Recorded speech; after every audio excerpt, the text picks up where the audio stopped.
It's me, it's TRG, the Ramblin Gambler, a dreamer of dreams and a traveling man. I have chalked up many a mile, read dozens of books about heroes and crooks, and I learned much from both of their styles. Welcome to episode 44 of our Casino Combat podcast. If this is your first time joining us, I'm your host, TRG. I accidentally on purpose started a quest more than 3 decades ago to find a way to consistently gain financial benefit from casino gambling. That doesn't mean I win money every time I play a slot machine, although there are days when I do that, and it doesn't mean that I leave every table game I play as a winner. It does mean that almost every month the combination of money won and free stuff received is of greater value than the money I spent on the process. Many months I do have a cash profit after expenses, sometimes nice large profits. And I live a large portion of each month in casinos doing casino stuff. That's what this podcast is about, me teaching how I do that so others can benefit from what I've learned. Oh, and I tell some stories along the way about interesting things that have happened to me as I've lived that casino lifestyle. So welcome to the jungle. We've got fun and games. In fact, we actually do have games. 2 of them have been built into the podcast all the way from the beginning, from episode 1.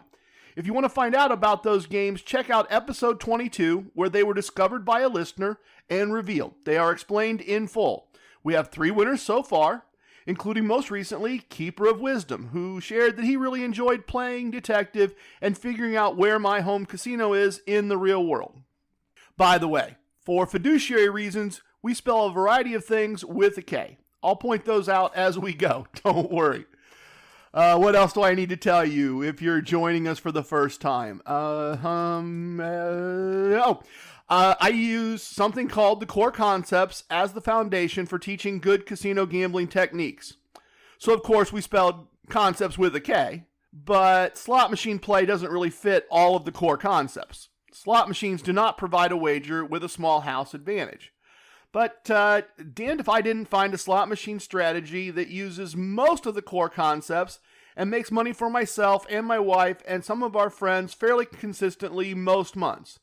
Again, some months a decent amount of money. In the interest of full transparency, I wrote my entire approach to winning money from slot machines, and I turned it into a free ebook. If you want a copy, send an email to me, trg@casinocombat.com, spell combat with a K, not a C. And in the subject line, I need you to put just 2 words, slot tactics. Our email bot, Fred, will send you a link to download your copy of the ebook. Speaking about the core concepts, if you want a detailed rundown of those, we have a YouTube page, and part of our page includes the Boot Camp playlist, spelled with a K, of course. It takes you through all of the core concepts of casino combat in less than 90 minutes. We are also active on social media. The links to our Instagram, Twitter, and Facebook are on our website, casinocombat.com. To avoid needing lawyers, guns, and money, let's do a disclaimer, and then we can get started. Ladies, non-binary persons, gentlemen, the mango man who greets you at the border, the lady who sails from Trinidad with olive rum and spices. Don't gamble with money you need to pay your bills. Don't gamble with money you can afford to lose. Anything I did last week, as discussed in this episode, is not a prediction of what will happen to any of us next week. If you have a gambling problem, get help. If you don't know how to get help, send an email to help@casinocombat.com. We will provide the information you need. Names have been created at random to protect the innocent and the guilty. Stuff that doesn't change the results is often omitted to avoid boredom for anyone listening.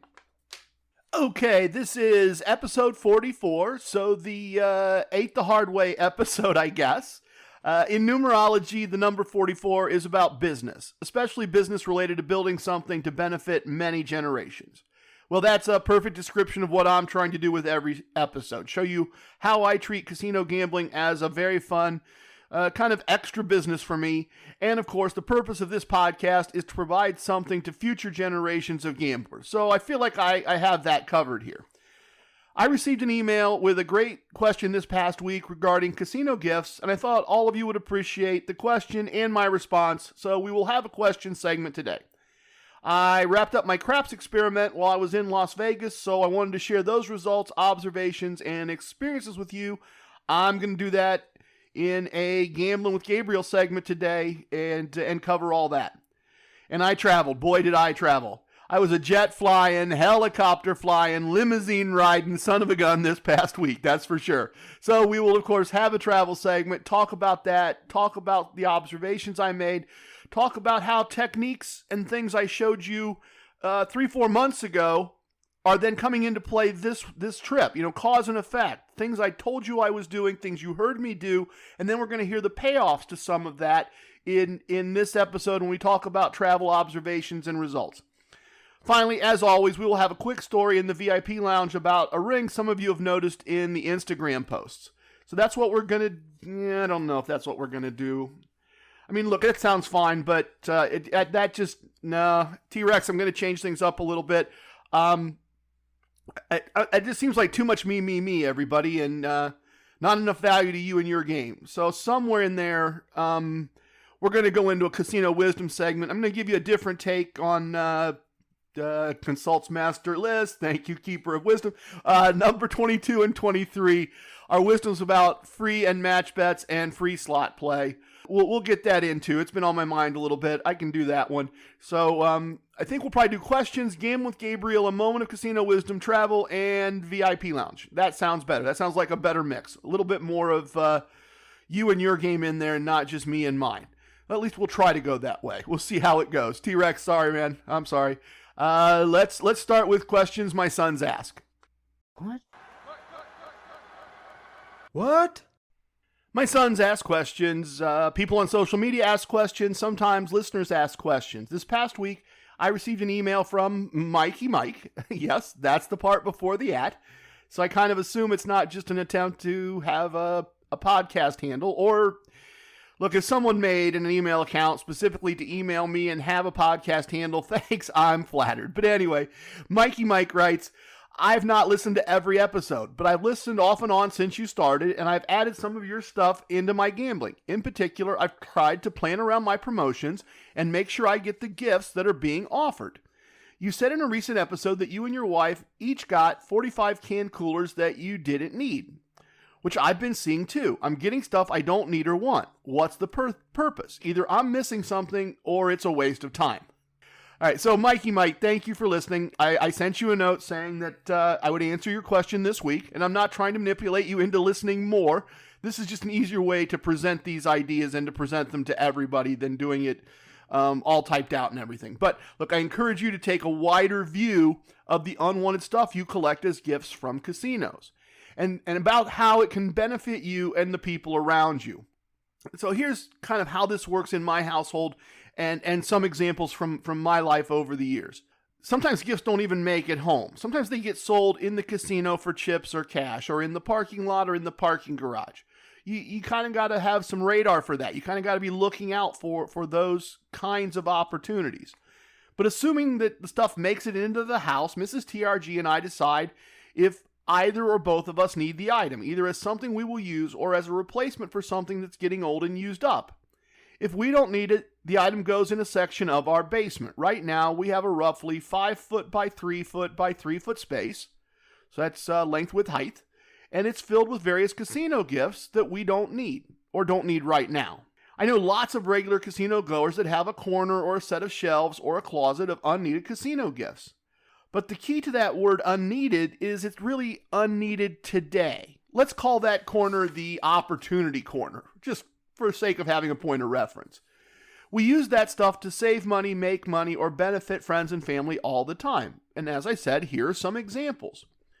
Multiple times, we get asked to assemble a basket for a silent auction fundraiser or some type of event like that, where they're looking for a theme of stuff to be donated that people will contribute money to the organization for a chance to win. And then we go and look at the opportunity corner for ideas, and we pull stuff together to create a theme. A great example is one time a casino gave us a movie theater style popcorn maker as a gift. And it was a great gift. It was a wonderful gift. It was an expensive gift. And it sat in the opportunity corner in a box for quite a while because we had no place in our home that it made sense to set up this great big popcorn maker. But we took that popcorn maker, we went to the store, we purchased some popcorn, we picked up a Redbox gift card, we took some plastic bowls from the opportunity corner to act as popcorn bowls, and we put the whole thing together with a little list and called it a movie night basket, with the machine itself actually serving as the basket. Our cost was less than $10 cash, but it generated a ton of bids and interest for the charity involved. Just because we didn't want it didn't mean no one wanted it. It was an excellent donation. It generated a ton of buzz. The person who finally received it was very happy to have it.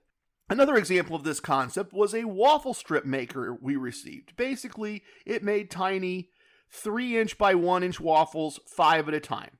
Didn't need it, didn't want to make little tiny strips of waffles. So we put it in a white elephant gift exchange, and it became a very popular thing. Once it was opened, it kept getting stolen and traded and passed around. Everyone with younger children wanted it. And if we hadn't used that and several other Opportunity Corner items for the white elephant gift exchange, we would have used cash to buy those gifts. Now, important point here that I think, I would never do this with something that had casino branding on it. You know, sometimes you get casino gifts, whether that's bags or shirts or whatever, and they have the name of the casino all over them. And I would never put those into a white elephant gift exchange. I would never give those as a gift to someone. I think that's a little tacky. Then again, that's just me. But these are all items, these ones that we gave away and put into the gift exchange were all items you could buy at any number of big box stores. They were in the appropriate price range for the gift exchange. Another example, same kind of thought process. My oldest son, the heir to the throne, is in the process of rehabbing an apartment as an Airbnb rental. He was home and asked if he could shop the Opportunity Corner. And of course my reply was, sure, help yourself. He found various pieces of Wolfgang Puck cookware, a set of sheets, and some other items that saved him several $100s in setting up the apartment.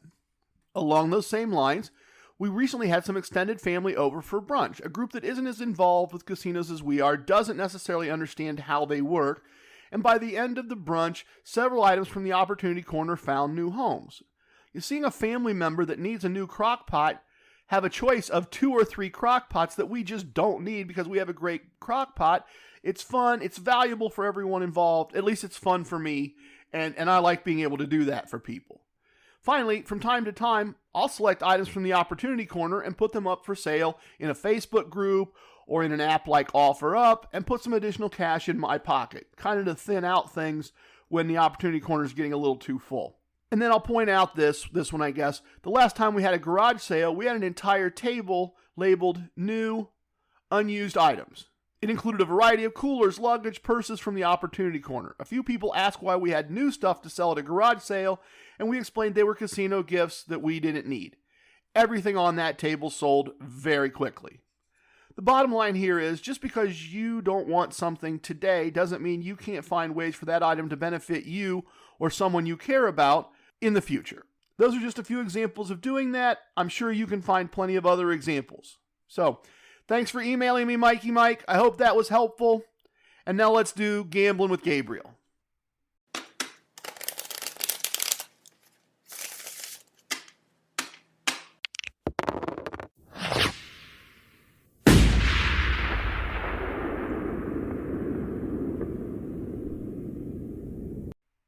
Let's do a quick refresher here. In the religions of Abraham, the archangel Gabriel was a messenger sent to Daniel to interpret his visions. In real life, the person we call Gabriel in this podcast is someone I've known for years. And while he doesn't interpret my visions, he does provide a unique and different lens for me to examine gambling and my gambling experiences through. So more a sounding board than an interpreter, I guess, but a very similar function in my life. Gabriel was traditionally a blackjack player. That's how we initially met.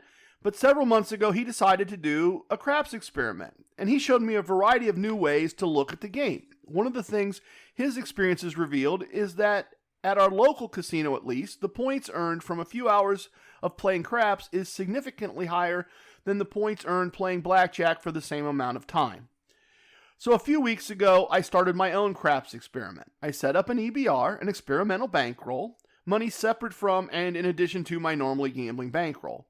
And I decided that fun or not fun, winning or losing, I was going to play a total of 4 craps tables to evaluate the game in person and to see if there was a casino combat approach to the game of craps that I was missing by just playing with computer simulations. I played craps once with Gabriel as an advisor a few weeks ago. I got a chance to play craps 3 more times, making that total of 4 tables during my trip to Las Vegas last week. And that finishes up the experiment.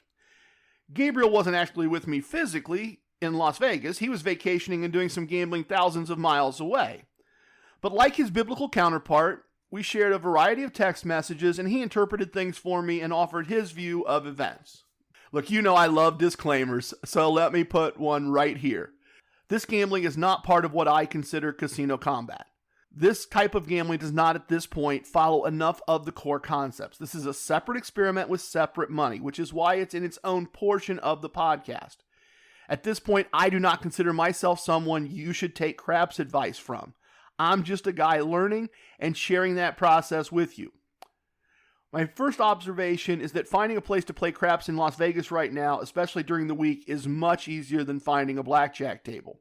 I'll share more in the travel segment when we get there, I suspect, but blackjack tables were a bit challenging to find, and spots at a craps table were plentiful. I played craps at MGM, at the Tropicana, and at Flamingo as the 4th table in the experiment. I finished the experiment with 2 winning tables and 2 losing tables, and with a small cash profit from the 4 tables. The My Choice property west of me a couple hours and the MGM Grand in Las Vegas gave me a large amount of points for my craps play. Thousands and thousands of points compared to the hundreds I normally earn playing blackjack.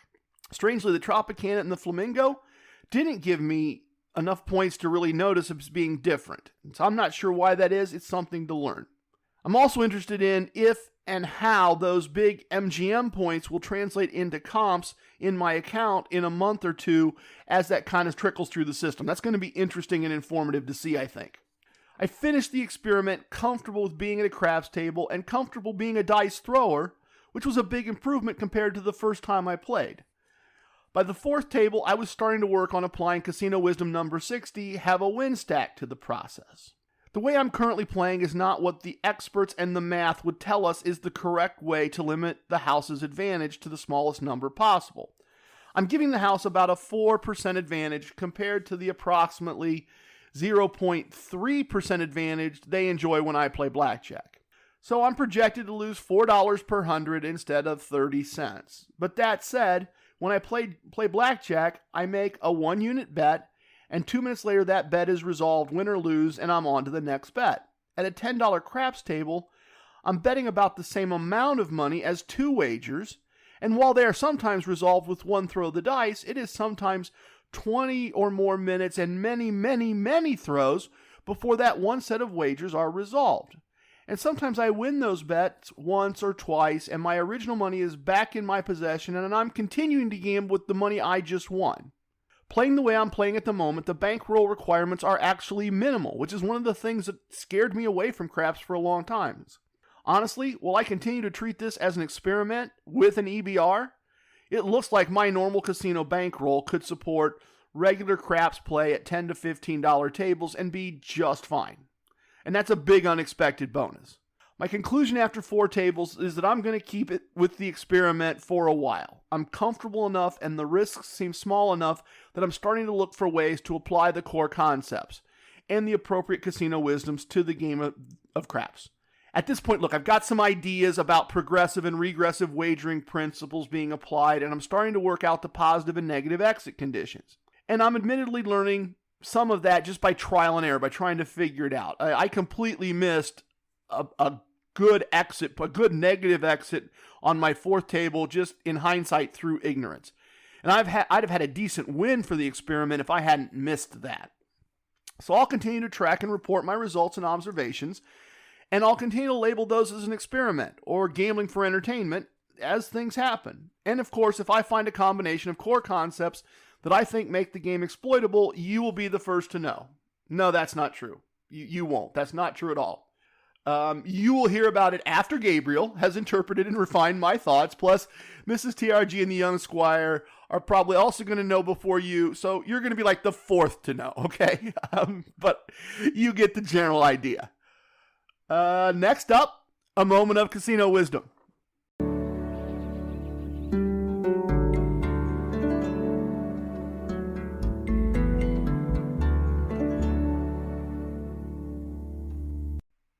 Today I want to revisit Casino Wisdom number 22, always play your free slot play if you are in the casino, and number 23, always use free or match play strategically. What prompts this is that a few weeks ago, Casino One gave me some match bet money for the tables and some free slot play money. And when I got to the cage to get the match bets, I was asked if I wanted the coupons as one single large amount or multiple smaller amounts. And I thought for a minute and took the smallest coupon size that they offered, multiple $5 match bets instead of one large match bet. This is an application of Casino Wisdom number 23. Use your match play strategically.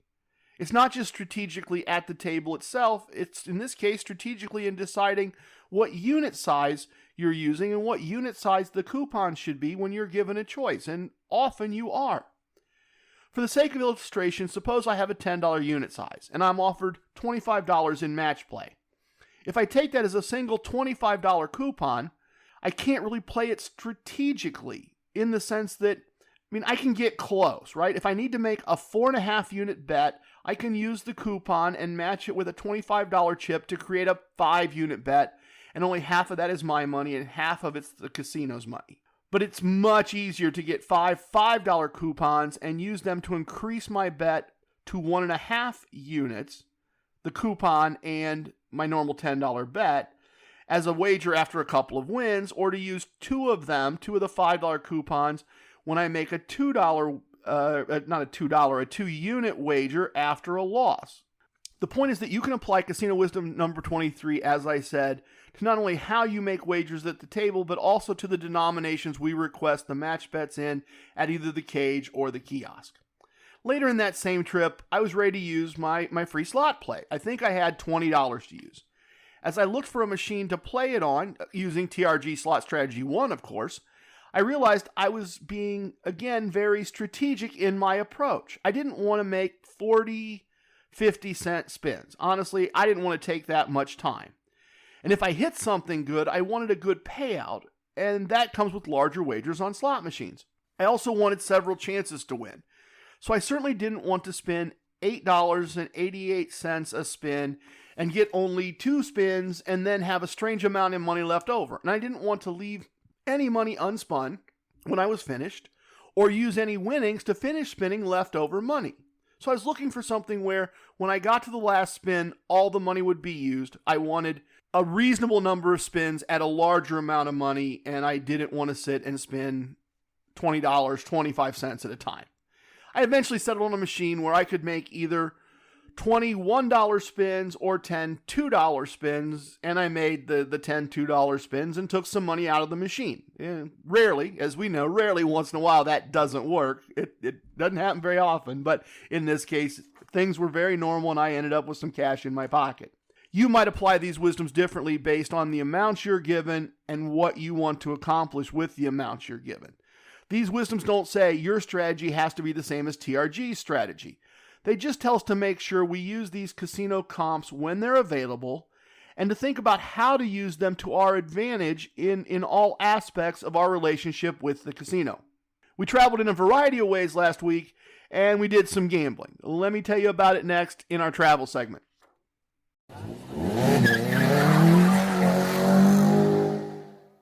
My wife, Mrs. TRG, is a school teacher, and last week was her spring break. She realized a couple months ago that by the time her break started, she would be fully vaccinated, and as such, she was ready to consider entering airports and getting in airplanes. She knew I'd positioned us well to enjoy Las Vegas, and she wanted to go. So Monday, off we went, and I'll do a third disclaimer here, very much like the ones in my monthly recaps. I'm not giving you details to show off. I'm giving you details so that you can see how techniques discussed in previous episodes created opportunities and benefits now. I'm giving you details so you understand the choices we made about spending money and how it affects our profits as gamblers. When I made the first podcast visit to Las Vegas back in December, one of the things I made a point of was to do some gambling at Tropicana, since it was the only My Choice property on the Strip, and I wanted to see if I could get the comp process going to tie in with the My Choice properties we visit in our region. And that, of course, includes Casino 2, which is my home casino.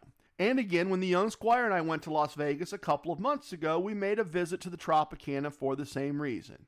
And as hoped, or expected honestly, when I got ready to plan this trip, the comp process had started working. We had a very nice offer for up to 3 comp nights in a standard room with some money to gamble with at blackjack and some money to spend on meals.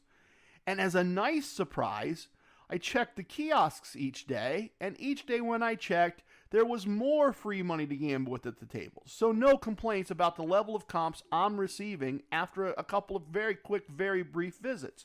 But here, so not knowing what exactly we were going to expect, we've never really stayed there, we've never really gambled there very much, we decided to try things out for just 2 nights and then switch to another property that we knew we would enjoy. We didn't want to be there the whole time and by day 3 going, yes, this really isn't us, right? This really isn't our space. So our offer was for a standard room, and one of the things that I find fun about Las Vegas during the pandemic, and okay, yes, it sounds kind of strange to say fun during the pandemic, but fun for me is that, especially during the week with no conventions in town, room upgrades on your comp are cheap and plentiful. So I asked during check-in if they had any upgrades available, and they offered us an upgrade to a junior 1-bedroom suite with a strip view for the equivalent of 2 bets at the blackjack table. And now look, I was happy to take that one, right? In fact, I mean, in hindsight, you're giving me 2 bets at the blackjack table as part of the comp, and I'm paying you the equivalent in cash for a very nice upgrade to a very nice room. So I was very happy about that. The rooms and the view were great. A walkthrough's on Instagram. Yeah, if you want to take a look, hit up Instagram. I did a walkthrough of the room. The money we were given for food paid for dinner the first night, and it was nice to just enjoy that in the living room, in the dining area of our suite, with our masks off and not worried about that, and pouring our own drinks and having that kind of space to ourselves. Big upside of having the suite. We tried to do some gambling at Tropicana Monday night, but I only managed to get in a short run at a double-deck game because of limited tables and limited seats. And I get plenty of time to gamble without my wife. She was willing to wait and stand and watch, but it was a couple's trip, and I wanted us to do things together. So we left the Tropicana, we wandered over to the nearby OYO casino, which is a rebranded Hooters, which was rebranded from being the San Remus, and we'd never been to OYO. So I didn't have an OYO chip in my collection, and so we picked up a chip from my collection. We did some gambling there before wrapping up our evening.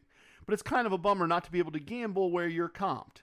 The next morning, a combination of the comped money provided to us and some points earned at our home casino paid for breakfast. But again, I was a little concerned because I noticed on my way back to the room with breakfast that they only had a roulette table, a single 6-to-5 blackjack table, and a craps table open.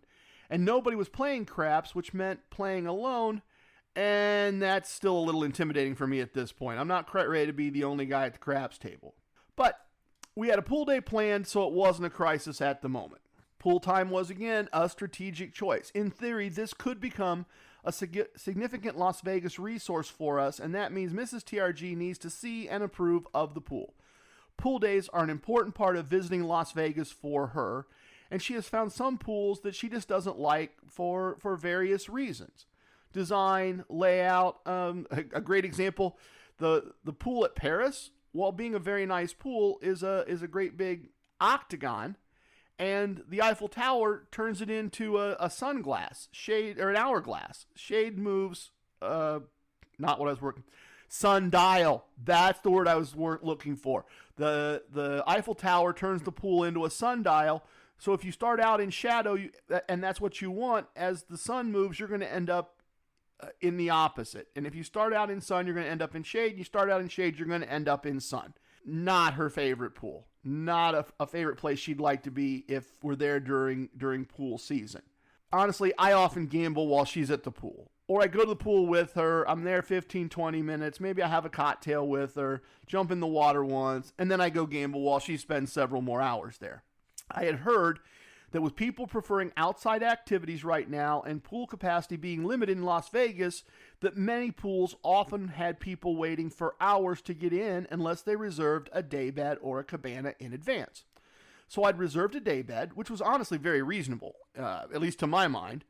We got a day bed, which was kind of the size of a queen-size bed, an umbrella and a side table and a dedicated server, and it cost us $80. But as long as you spent $80 or more on a bar tab, then that $80 charge went away, and the use of the day bed was free. So in advance, we'd planned day drinking and reading by the pool and hanging out for several hours. In hindsight, that was brilliant because gambling options were limited. I'd have struggled to knock around and gamble for the whole time that my wife was at the pool. I did finish at the pool a little early, and I did try to do some gambling, and the table configurations at the Tropicana were the same. I went across the street to the MGM and ended up playing craps because the blackjack rules offered were terrible. And when I went back to the room to get cleaned up and to check in with my wife, I did something I never thought I would do in a million years. I called the front desk, I asked for a casino host, and I asked him to bill me for the things I'd been comped. He seemed understandably confused. I explained that I had accepted the comps with every intention to gamble at a level appropriate to what they had offered. But since I'm not primarily a slot player and they had no tables open for me to actually gamble, I wasn't going to gamble at what I considered an appropriate level, and then I'd prefer to pay them back rather than accept the comp. And I wasn't trying to be nice. I really don't care so much in a casino. I care about being polite, but I don't care about being generous. Maybe that's a better way to say that. I was doing this so that at some point in the future, a host didn't review my play and decide I wasn't going to be comped because I didn't gamble enough. I wanted them to understand that I was plenty ready to gamble. They just didn't have anything open. Not surprisingly, I kind of knew it was going to go this way, but I wanted to make the gesture. He said he couldn't charge back my comps, but he did say that he would put a note in the computer that I had called and offered and wanted to gamble, but could not because of COVID limits. Okay, close enough. I did eventually get some time in at a craps table, so at least there's something on the books with the Tropicana. All in all, we liked the hotel. All the food we ordered as takeout was very good. The pool was great. Mrs. TRG would happily go back and enjoy it again. And the location, surrounded by several MGM properties, is more than fine for a several-day stay. But I'll be hesitant to commit to comps there next time unless the number of blackjack tables available improves. And quite frankly, the number of tables in general. I'd be more likely to stay at either the MGM Grand or New York on M Life comps and just check out the Tropicana gambling situation next time to get a second look. After 2 nights, we moved down to the Flamingo with a fully comped premier room, including resort fees in the comps. Remember the December trip to make sure I reached diamond level and no resort fees for the year? That very strategic trip to make sure we had the right level of things? That trip once again provided real value. No resort fees, and diamond level guests get to skip the very long check-in line, and they had their own check-in line, which was 1 person deep when we got there. I had submitted an online request for an upgrade to an executive suite if one was available, and it was, again for less than 2 bets at the blackjack table. It did not have the tremendous view of the strip that the young squire and I had on our trip, but it was probably a nicer room and more recently refurbished, and it had a great view of the pool and the mountains. We really enjoyed this 1-bedroom, 1.5 bath suite a great deal. And again, it's on Instagram if you'd like to see a walkthrough and see it for yourself. We gambled at Summit the Flamingo. We were crushed to find out the tables we normally love at Cromwell were not open.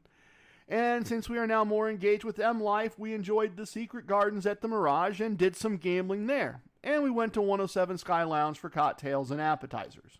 Flamingo had given us a nice food and beverage comp, which we used to pay for a great brunch at Hex on Thursday morning. Then we did some gambling and had a great run at the slot machines all day that day, honestly. We both left every machine we played for the whole day with more money than we put in. We then took the trip I'd promised my wife to the Grand Canyon, and after having some champagne in the Grand Canyon, we came back for additional gambling at the Flamingo. We finished this trip 9-1 on slot machines played. I'm admittedly no expert, but who else goes to Las Vegas and gambles for a week and only loses money in 1 slot machine? Now that's a serious question. If you know someone else that does that, point them my way. I want to compare notes. I want to have that conversation.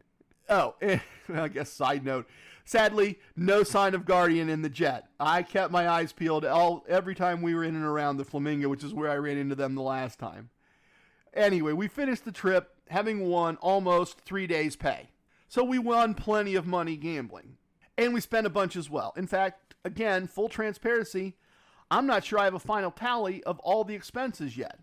Often those roll in days later from the casino to the credit card. Sometimes they're larger than I expected because we spent more than I thought, and sometimes they're smaller because stuff gets comped off on the back end. So I'm going to have to continue to pay attention and make some more entries in my app. But subject to adjustment at the end of the month, we sent 7 days pay on the trip, airfare, Grand Canyon, limo, some meals, room upgrades, tips, compared to the almost 3 days pay we won.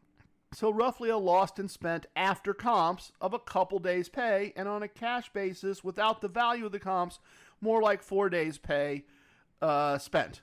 Not horrible, not something I can't recover from during the balance of the month if gambling goes my way, but more importantly, there are changes that could have been made. Take an Uber instead of a chauffeured Tesla from the airport to the hotel, and from Hotel 1 to Hotel 2. Skip the Sky Lounge in favor of going to the Bird Bar for happy hour. Don't do the room upgrades to suites and accept the very nice rooms that they were willing to comp. Don't do the day bed and day drinking at the pool. Make a couple different dinner choices. Don't fly to the Grand Canyon for drinks at the bottom. Take that stuff out, and we won enough gambling to pay for the trip. Just barely, but we covered it, and we got comped a bunch of stuff. We didn't try to do a casino combat trip, even though I'm going to report it all in the results. We didn't try to match our spending to our wins. And I'm not going to pretend we didn't spend money just to make myself look good. We spent more than we won. And we had one of our best Las Vegas trips ever. But on the gambling side, on just the gambling side, we left Vegas winners once again. Not even close. Or looked at from a different point of view, we gambled our way to a 50% discount on a great Las Vegas vacation. I got a quick one for you in the VIP lounge as we finish up this episode of our Casino Combat Podcast.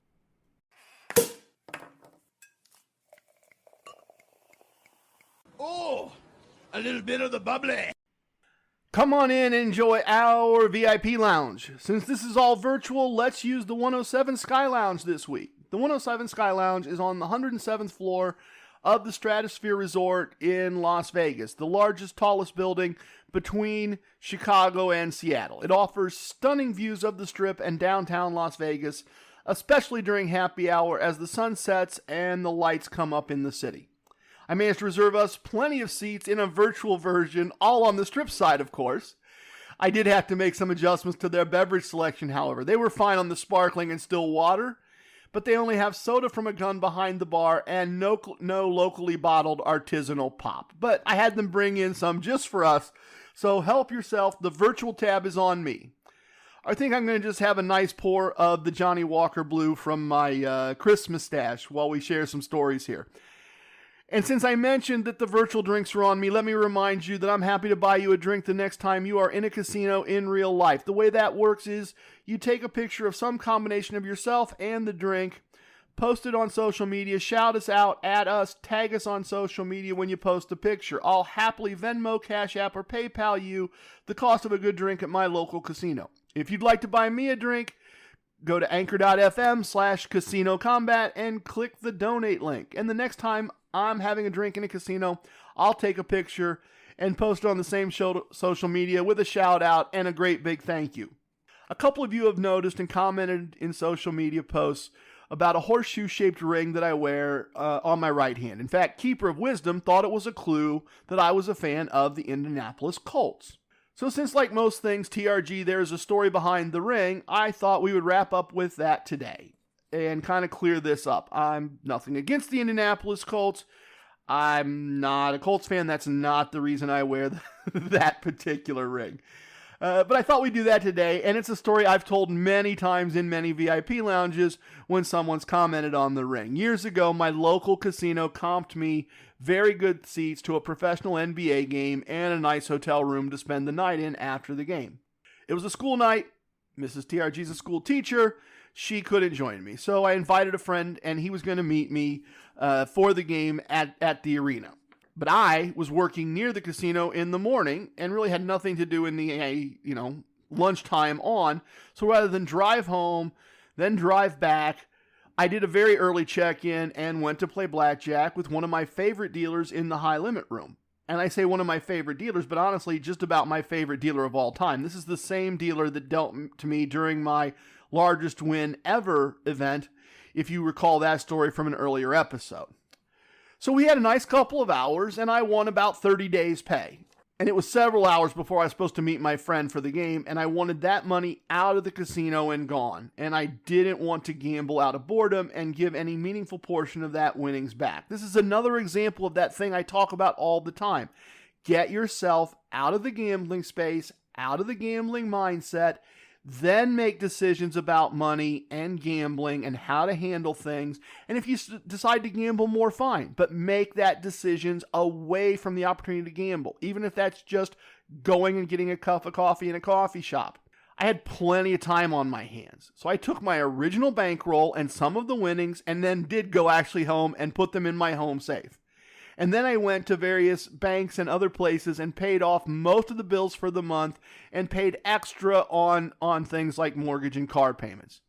I held on to enough money to gamble in high limit after the game and to pay for any incidentals at the game and things that might come up, buy some food and drinks for my friend that was joining me, and I still had time on my hands. So I went and got my haircut. And my normal place at the time was right beside a really nice jewelry store that buys and sells estate items and also makes loans. So they often have some interesting stuff there that you don't find in just your run-of-the-mill mall jewelry store. And as I'm talking to my stylist about my afternoon at the Horseshoe Casino, which was how things were branded locally here at the time, she mentions that the jewelry store next door has a men's diamond horseshoe-shaped ring. So I went over and I checked it out. It was an antique from an estate sale. It wasn't super expensive, just less than 2 days' pay. So it became an incidental expense, a memento of a fun afternoon with my favorite dealer. I've worn it ever since. Even had a dealer in Las Vegas tell me it was a very classic old Vegas look. So that's kind of where that ring came from. That's why the ring is often in pictures. And I'm just I'm just realizing there's a whole nother part 2 to this story that has nothing to do with the ring, but does tie in because of what occurred after the basketball game, which is also interesting, somewhat embarrassing, but interesting. So I held on to that money to gamble, and I'll share the results of that with you. I'll share that kind of additional extension to the story, if you will, next episode, rather than tack it on here. But next week, I promise, I'll tell you the rest of the story, as a famous radio person used to say. If you are playing the casino chip game, there are 10 in this episode of the podcast. Please, please, please tip your waitresses, tip your bartenders, tip your dealers. But remember, our casino wisdoms don't tip away your wins. I have spoken. Everything you heard here is true from a certain point of view. It's time for leaving, and I hope you understand I was born a ramblin' man. Love it, hate it, it don't matter. Please share with your family and friends. Goodbye, everyone.